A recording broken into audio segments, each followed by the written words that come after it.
ಶತ್ರು ಸಂಹಾರದ ಮೊರೆ ಹೋದ್ರ ನಟ ದರ್ಶನ್. ಕೇರಳದ ಮಾಡಾಯಿ ಕಾವು ದೇವಿ ಮೊರೆ ಹೋದ ದಾಸ. ಮಗ ಸ್ನೇಹಿತರ ಜೊತೆ ಭಗವತಿ ದರ್ಶನ. ರಾಜ್ಯದಲ್ಲಿ ಹನಿ ಟ್ರ್ಯಾಪ್ ಸುದ್ದಿಯ ಸಂಚಲನ. ಸದನದಲ್ಲಿ ಚರ್ಚೆ ಮಾಡಬಾರದಿತ್ತು ಎಂದ ಮೊಯ್ಲಿ. ಘರ್ಜಿಸುವ ಹುಲಿಗಳ ಟಾರ್ಗೆಟ್ ಅಂದ್ರು ಸತೀಶ್ ಜಾರಕಿಹೊಳಿ.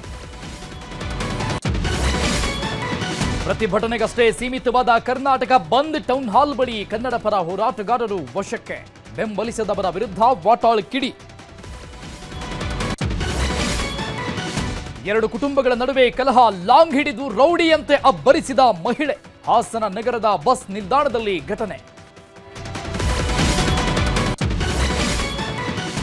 ಇಂದಿನಿಂದ 2 ತಿಂಗಳು ದೇಶದಲ್ಲಿ ಐಪಿಎಲ್ ಹಬ್ಬ. ಕೋಲ್ಕತ್ತಾದಲ್ಲಿಂದು ಕೆಕೆಆರ್ ಆರ್ಸಿಬಿ ನಡುವೆ ಮೊದಲ ಸಮರ. ಆನೇಕಲ್ನ ಹುಸ್ಕೂರು ಜಾತ್ರೆಯಲ್ಲಿ ಆರ್ಸಿಬಿ ಹವಾ.